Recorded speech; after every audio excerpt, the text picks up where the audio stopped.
Okay, so generally what we do is we set up so that we have to make sure I'm in focus. That's first and foremost. We get the focus in. We have to make sure that that's showing up on the focus guide up there to make sure that everything's in red. And this is nice and sharp. And depending on the setting on the lens, meaning I could have it in at 1.7 on the aperture, which means it's really tight. The higher up I go, the more leeway I get, the more I can move within the frame. So we're at probably what, 2.0 right now? 1.9. Move that to 2.0, please. Okay. 2.0. So the iris is now 2.0. It gives me a little bit more leeway than the 1.7, which that lens is rated at. We have an ND filter on there, the variable ND filter from SLR Magic. And what we're going to do is then set the exposure. Because I know the type of scene we have, and because I know where the sun is at and how bright it gets and how dark it gets, I'm going to set the exposure so that this shows up pink. And how we do that is we pull up the false color. So she adjusts the variable ND because it's a lot quicker to do it that way, especially because as bright as it gets and so forth, we can crank that down very quickly on the fly. So generally what we do is we go above pink and then we drop it down to where it just starts turning pink and then starts becoming solid pink. Now at different times I may shoot in the green, which means she would just drop that down and close it off a bit more so that it would be green. And then you can see we'll go from green and we'll show the exposure. So go ahead and take the false color off. So this is what it looks like at green. And then just going to bring it back up to pink. Okay. And we're going to work it that route. And then we're going to show this is what the exposure looks like when it's on pink. And then what I'm going to do, now that that's all nice and clean, is basically I record this. So I have a record of what's actually white in frame. What also gives me the 18% gray, tells me what that is, gives me tones for skin tone and so forth. And then we actually record that so that I have that as a reference, which I'll bring into Davinci Resolve, and I'll show you how I bring that in and color correct. And for those of you who are interested in that. Okay, this is Davinci Resolve. Over here on this side, we have the clips that you're working on. Over here is a representation of what's in the timeline. We're going to go over here and correct the color that was brought in from the iPhone footage. Go over here to the color panel. These are nodes. This is where you perform your color corrections and base color settings. Over here we have our parade, and let's set this back to curves. Typically when we use raw footage, we go to the camera raw settings and set that up. The iPhone does not have that. So we go to the color wheels. I typically prefer staying in the primary bars. So you have color wheels, primary bars, and you have log. In the primary bars, I get more access to individually adjust the channels separately. This is a muddy wash, and it is not an attractive color. I need to white balance this. And what I'm going to use is my eye. Go over here in the corner, click on the white balance picker, and we have set it. You can alternatively go up here, click fit, and it'll fit what's in the screen. Now I need to bring up some saturation on this. So we go to the saturation, pull that up. The iPhone is a good camera. It does well with its dynamic range, but its compression ratios are pretty terrible. You get a lot more artifacting, as you can see when you're close up. That messes with color grading and so forth. The reason I went with my eye rather than pulling up the white balance card here, generally my eyes through experience works well, and sometimes I use my beard. Age does have its benefits. Over here on these tabs, you get different settings, contrast, so forth. On panel 2, you actually deal with your highlights, color boost, your temperature, and so forth. And when I clicked on the eye, basically all it did is it set your tint and temperature. Now I can still play with that a little bit more because I like a tad more coolness to it. There we go. Any one of these settings, if you click on the actual word, it'll bring it back down to 0 to its base state. So you can always get back to where you need to be. Hit Command Z, pull that back up to where I had color graded. So this is essentially good enough for what I need. I can play with the highlights and so forth here if I wish. Another way to do that is to take another node, serial node, Option S on the Mac. And in here, I'm just going to play with the chroma. I'm going to make sure that editable splines is set. That allows me to take and have basically spline adjustment values. So here we can adjust brightness values and shadows. The farther out I pull this, the more it washes across all of the screen, basically, all of the color values. And if you want to hit just what's on the top, and basically what it's doing is it's dragging more towards the high end and stretching that out. Sometimes you want that, sometimes you don't. Depends on the camera and your exposure settings that day. Now I'm going to bring down this a bit here because I like contrast. So you can see here in the shirt, this is what we're looking for. If I drag it too far, all of a sudden I start losing information. It's not clipping terribly. The iPhone did a pretty good job. But if I were to drag it all the way across, you'll see it clips tremendously. You'll see that these values drag way down below the clipping line here. And that's when I pull it way out like this. If I just pull it closer to its start point, you'll see it's only really going to start affecting this lower base on the chart there. So you always pull back, take a look. You want to see what the overall scheme is and how it looks there. And essentially what I'm going to be doing is making sure colors are right between the Blackmagic design, which has some fantastic color and depth and so forth, and what you can get out of it.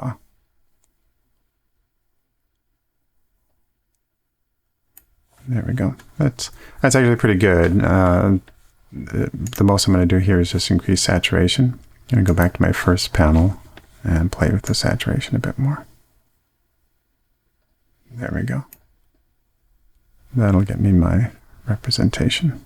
Next, we're going to go to the Blackmagic RAW footage and bring that in and get a good color on that.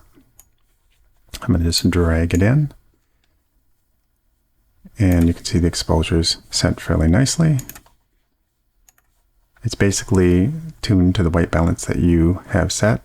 If you didn't tune the white balance, the nice thing about Blackmagic RAW, when we go over here into the camera raw settings, is you can change that to whatever you want. That's the nice thing about that. Go to Project, Clip. We can leave it as shot, or we can choose daylight. I like the way the daylight is looking. I'm going to keep that.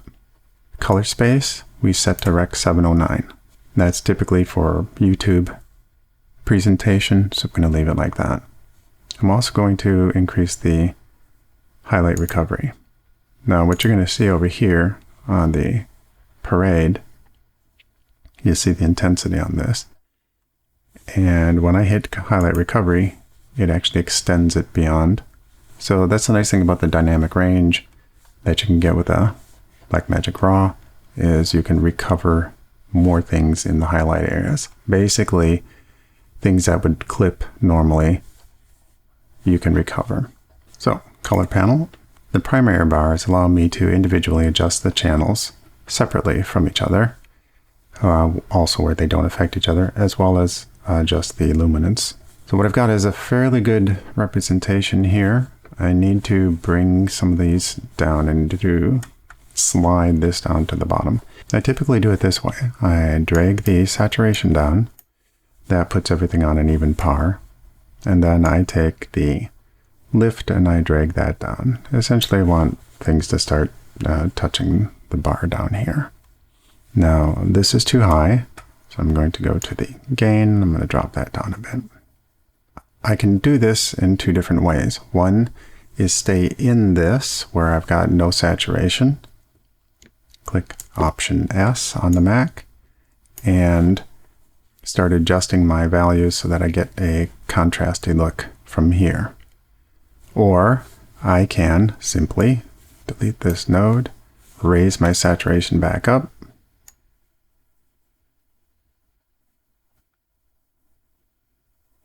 and you'll see these values change on the parade a little bit, and then create the node. I'm going to do it that way because some people don't play in the black and white color space or the desaturated color space very well. So I'm going to Option S, create that. This is going to be just for my luminance values. To do that, I hit it so that only the luminance is affected. I want to make sure that I click these three little dots and that editable splines is highlighted so that when I make these changes to the shadows and the highlights, I have a nice little Bezier spline essentially that I can adjust. If I take this spline and I start dragging it out nice and stretch, what you're going to see is it's going to affect a lot more of the values from the 0 to 1023 in this case. So the farther out I drag that, the smaller movements I make, the greater effect it has. Versus pulling it down here to this corner a little bit, you'll see that it starts affecting more towards the low end. Think of it that way. So I can start putting this into play, leaving this as it was. If I were to simply drag the lift down, it starts clipping right off the bat. So it actually just jams everything underneath there. Don't want to do that. So you can either hit this or double tap here, double tap here, double tap there, double tap there. And that brings the values all back. So always remember, you can always get back to your base state by just double clicking. Going from this corner again, we're going to drag it down. Now you see what it's going to do is it's going to compress it a bit. It doesn't actually slide them too far underneath to where they clip, which is actually what we're looking for because I don't want clipping on my shadows at this point. I'm going to do this in two stages.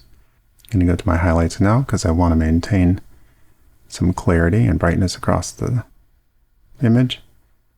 And again, same thing here. If I drag this across, you can see the curve affects the majority of the screen versus just affecting the highlight area.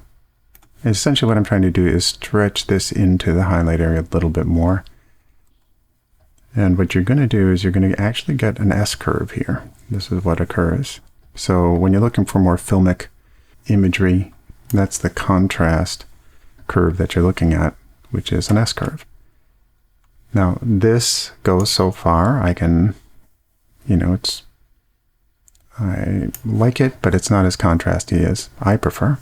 So instead of just fiddling with this and going back and forth on this, I just create another node, Option S, go back through here, make sure that I'm on the luminance, and I'm going to pull it just a bit more and adjust this here a bit more too. So you can see now it's playing with what I did on the previous one. And you can do this as many times as you need to kind of fine-tune the adjustments.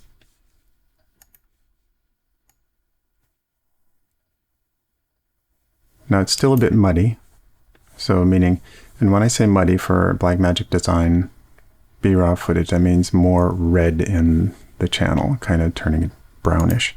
Go back to my main colors here. I'm going to adjust my temperature. I'm going to just slide that down.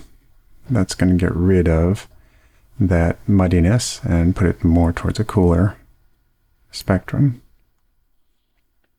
And then I'm going to go back to tab 1 and increase my saturation again.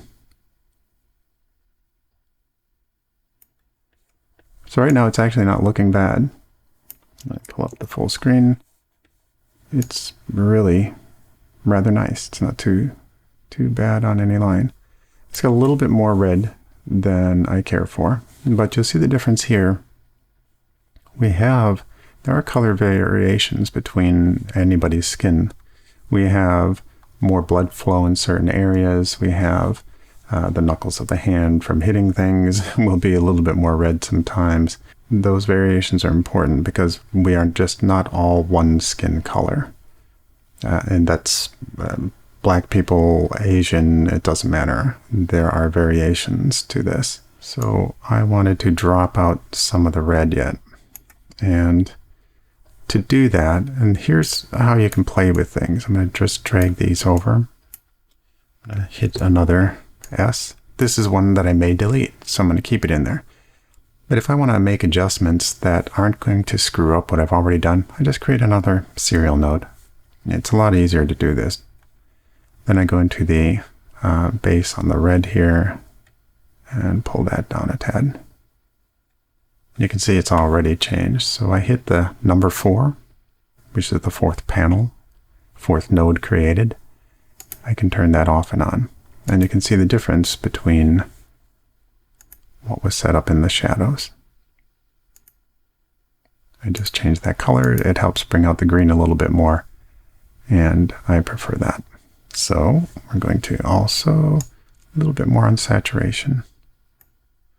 And again, you can create another node. If I top out at 100% here, I can create another node and do white balance separately. I can do saturation separately. It's really entirely up to you. That's what's so nice about this and the node system, is you get to do this to your own pleasure. Okay, so that is essentially how I work some of my color grade. There are other times where it might be really challenging, and I can always go into that. I'm going to probably make some little fine-tune adjustments here. If you need, because some people have a problem because they don't have a 3-button mouse. If I need to keep this and I want to apply it to different images, what I'll do is I'll right-click on it and I'll go grab still. So that creates this image here. So at any time when I start bringing in anything else, one of the other ones here, go back to that, I can go right here, right-click on it, apply grade. Now this one is different, and it came up like this simply because the exposure setting was too dark. So if I go back into making sure that I'm on the first panel, because that's how I deal with my initial exposure, is I can set this to higher values if I wish. I can pop this back up to any one of these until it starts becoming where I would like it to be. I can also leave it at 400. Just go back to my color here, and I'm going to pull the gain up, pull the gamma up, until I start seeing some of the variations in the shadows between the highlight and fall off, and even pull up that a little bit. So that's actually not a bad image at all. So what I would do then is I would go back and forth between these two. And there's another way of doing it. There's a way of pulling up what you've done before and how to color grade that properly. I like the contrast here more, so I'm going to play with this a little bit and add more contrast to it and brightness. But that's how you do it. That's one way to do it. And if you like this, please subscribe so that I can keep producing more of these. And if you have any questions, you want other things to be shown, let me know. I will do my best to explain them for you or to help show in a video like this. And that's it. Thank you very much.